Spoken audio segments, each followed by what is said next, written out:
hope you're ready for an epic showdown as Espira of the Cryoscorches is taking on PKSparkxx of the Imperawatts as both casters look for their second win of the season. Both casters have 12 more packs to open up to fortify their decks. Espira is nice with it as he hits a Lavalith and much more. Oh, we're nice with it.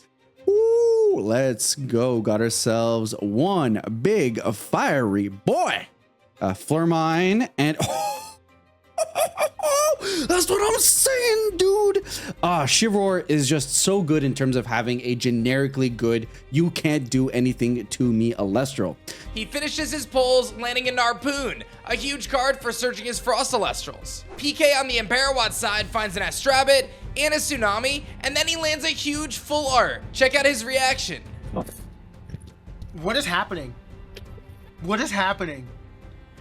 What is happening? It's a sign, bro. What is happening? It's a sign. Someone or something is like, I don't know. I don't understand. While Trifernal isn't very helpful, PK grabs an Elechic and then a massive card that will transform his strategy for weeks to come.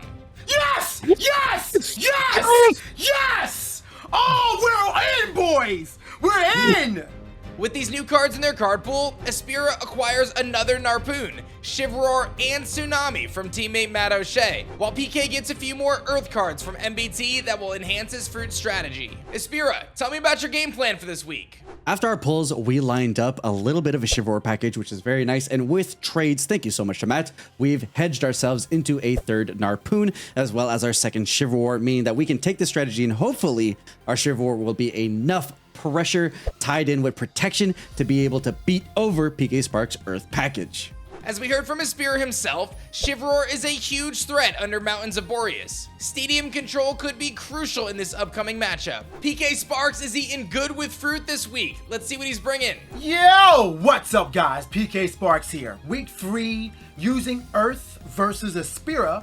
And today's game is going to be very special because it's my first time having an actual archetype for my deck and not just playing a good deck in my element. I'm going to be using fruit today, hoping to utilize the Latagon that I pulled as well as the Latagon I traded from MBT to really have a coherent strategy for a strong mid-game recovery. I'm expecting to be down in the middle, but mid-game recovery to really push towards a strong end. My goal is to outlast my opponent, not obviously, but my goal is to outlast my opponent in spirits and resources so I can really push towards the end. PK's deck profile showcases a standard fruit deck with the inclusion of Astrabits and Tectorus. If he can manage to combo draw with Ambrosia and Drataya, it may just give him all the resources he needs to pull this one out. Alright, both casters have their opening hands, and it looks like Espira is going first with a Frost Spirit into a Frigicub. Are we going to see some Nexus shenanigans right out the gates? Frigicub, of course, has the unique effect to Nexus spirits on the field and then regenerate spirits from the underworld onto that Frigicub. When paired with Mountains of Boreas, can make it incredibly strong, but it looks like he's going to set a couple back row and then pass it over to PKSparkxx, the Earth caster for the season, who's going to get this one going with Ramagem. That's going to give him the freedom to search out whatever Earth Elestral he wants to. Oftentimes in a fruit deck, you're going to grab your Drataya, but we may see him go Viscerous, and he is indeed going to pick up that Stained Glass Viscerous to be able to put some offensive pressure on in the upcoming turn. He'll set at least one back row. Looks like 2 back row. Is he going to go for 3 here, or is he going to pass his turn? He's going to pass his turn to George as Espira picks up a card from the top of his deck and begins to try to execute his Frost strategy, going to send a Spirit to the Underworld to draw an additional card this turn, meaning he's going to continue to stack up those resources in hand and then fire off an attack with his Frigicub to take out the Ramagem. PK's got to be feeling pretty good here as now Viscerous has a field to be able to put some pressure on, but what will Espira's back row look like?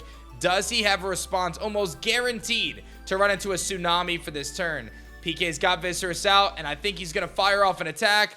Will we see Espira respond? He's got the Shield of Achilles to bounce Viscerous back to PKSparkxx's hand and nullify that attack in its tracks. This is a position that Espira wants to be in as he has an empty field to go after. And here comes a Water Spirit. It could be Narpoon. This could be big for Espira as he's now able to start searching his deck for all of the Frost Elestrals he could possibly need. I think we might see him grab something like a Kryoling or even perhaps go for an Frost, and that's what he's going to do. The Frost will allow him to set up for future game plans, as he can then either revive a Frigicub later on to get a quick ascension into Chivalroar, or he's able to revive Kryoling later on if the Cryovern strategy does not work, or he simply wants to try to double down on the field. Another card that works and synergizes very well with Frost is indeed Catarant, as it heals 2 spirits when it receives a Frost Spirit, so you can heal yourself up. But this is where PK wants to be. Does he have the Demeter to pair with his Equalings? Equalings, the Nexus Elestral of Earth. And there is Demeter, the goddess of the harvest herself. That is going to allow PK to put on some rune pressure to that back row, and ultimately buff up Equalings' attack and defense by disenchanting from Demeter. So we'll see what that face down rune is going to be. If he pops something big, it could be huge, and it's going to be the Gorgon's Gaze. So even though it doesn't fully work out for PK, he does force Espira to use Gorgon's Gaze to stop that target and destruction, and most importantly, stop the attack for the turn. But it is worth noting that now Espira is going to get his 3rd Elestral to the field, and it is indeed Kryoling, and I think he's got just enough Frost Spirits to power it up into a Cryovern here in the middle of this clash.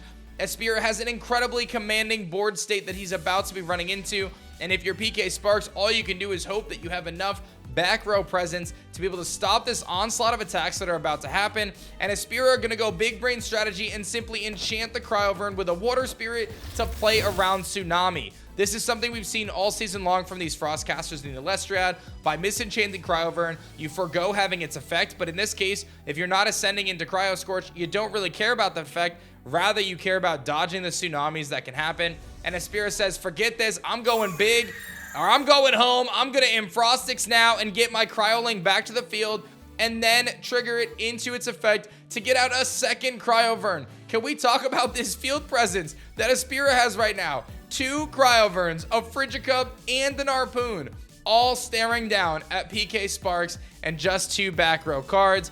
This is a really, really tough spot to be in if you're PKSparkxx. The good news for PK is we know he runs a handful of different cards like Earthquake that could potentially remove some of these Elestrals off the field. Espira with a massive Ambrosia here as well. It seems like he's sitting real good with his draws for this week, as he's going to heal up to 9 spirits. The one advantage PK did have going into this was the spirit differential. Tell me he's got another Ambrosia. No, he's got a Kione. So now he's able to get that Kryoling back from the underworld, or grabbing him Frostix instead. So either of those plays are going to be massive. He's going to throw 3 spirits on his Kione, and that's going to allow him to grab, again, a 1-cost Frost Celestial from his underworld. I'm curious if he's going to go for it now, but that means that PK, even if he does get rid of some of these threats on the field, he's going to be staring them down again next turn, as Espira is able to get some of those back. But the Nexus effect from Frigicub gonna play a part here, as he can now Nexus onto the Harpoon and then regenerate a spirit onto Frigicub. So even though Espira is down to just 6 spirits, he has so many on the field. 2, 4, about to be 6, 8, 10. He's got 10 spirits on field. That is an insane board state to have, with 8 of them being in your front row. Absolutely nuts. Can PK respond to this? Tsunami does not help you today. He's going to look into his back row. He does have a Shield of Achilles. He can bounce back one of those Cryoverns right back to his Espira's hand, but not without paying the incredible cost of Shield of Achilles on bouncing a 2-cost. That's going to be a 3 spirit play to stop that attack from happening. The other Cryovern going to fire down, and PK's got another Shield of Achilles. He's right back in this one. He bounces both Cryolings back to hand, and now if PK's able to end up with an Earthquake and a Viscerus on the field, he can turn this one right back around. Harpoon gonna crash into the Equalings. No spirit damage is taken there, but rather the Frigicub is going to attack, and that is going to take a spirit, 2 spirits from PKSparkxx spirit deck. He's down to 4. But let's not forget, PK is running that incredible Drataya Ambrosia fruit deck. If he's able to get that combo off right now, he can turn this one back around. Instead, going Viscerus. Viscerus is going to have the number of this Frigicub, no problemo. The question will be, what is PKSparkxx back row? Setting 1 back row. Viscerus going to be able to easily deal with that Frigicub and get another Viscerus out to the field very quickly. That attack seems to be coming off with no back row on Espira's end. And wait a minute, PKSparkxx might just have a comeback here. He took a lot of spirits of damage in that last turn, but he is going to get his second Viscerus out to the field. Both of them sporting 6 attack. The main downside is the new one forced into defense position. We know Espira is stacked with plenty of strategies. He's got a Fire Spirit here. What is this play going to be? Is it another Ambrosia? It is another Ambrosia. PK throws his hand up in disbelief as he laughs this one off. He's the one running the Fruit Ambrosia deck, and yet Espira is the one who is regenerating all of the spirits.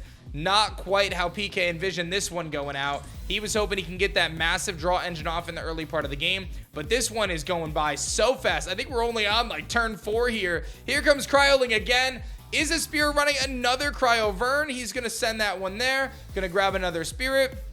And he's going to be able to actually just cast out Cryovern straight from his hand, so he doesn't even need another one in his deck. And Cryovern comes back out. But if PK has a face-down rune that can stop this attack once again, it could be massive. There's the poison-tipped arrow that is going to drop the attack of Cryovern down to 5 and make it a tie between Viscerus and Cryovern. Or actually, no, the Viscerus is 6 attack, which means that the Cryovern is forced to attack the face-down defense position Viscerus instead, and PK may just still have a chance to climb back in this one. He would have to use all of his spirits to be able to do it, but Espira gonna put the pressure on by disenchanting a Frost Spirit from his Kyone. That most certainly is gonna result in FrostxX coming back to hand, and it seems like that's going to be the play. FrostxX with 2 Frost Spirits going to the Underworld can bring him another Kryoling, or even if he wanted to go Frigicub to load the field with spirits, this one might actually just be over on this turn. He does go Kryoling, not Frigicub. I do find that to be interesting, but now with those spirits misenchanting,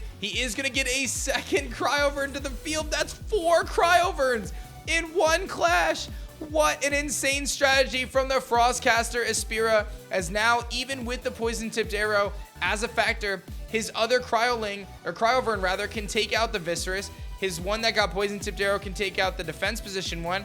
PK is going to take 1 spirit there, and he's not even going to be able to use the secondary effect of poison-tipped arrow because he's taken so many spirits here.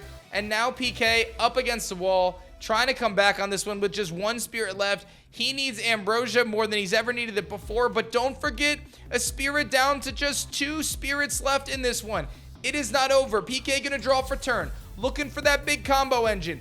Ambrosia into Ambrosia Cornucopia could be exactly what it needs, but he's gonna go with an Earth Spirit down here into a Tectorus. It's buffed up by Demeter, but is it gonna be enough? He's gonna be sitting at 5 attack naturally, and Demeter can buff him up to potentially 7 attack in this turn, but that may not be enough to hit over the power of these Cryoverns. He does disenchant off of Demeter, but I think at this point, he has acknowledged his defeat, as he is going to say GG's to his opponents, and Espira reveals his Astrabit in hand that he never even needed to use. An absolutely dominant performance from Espira as he moves to 2-1 in this season. He was able to execute his strategy with Kryoling into Cryovern and consistently put on pressure from a very early board state. And PK, on the other hand, opted to search out his Viscerus instead of his Drataya, which would have been a really good play, but the counter play on Espira's side was able to foil his plans and prevent the Fruit Engine from ever taking place. Stay tuned for tomorrow's clash. We'll see you then.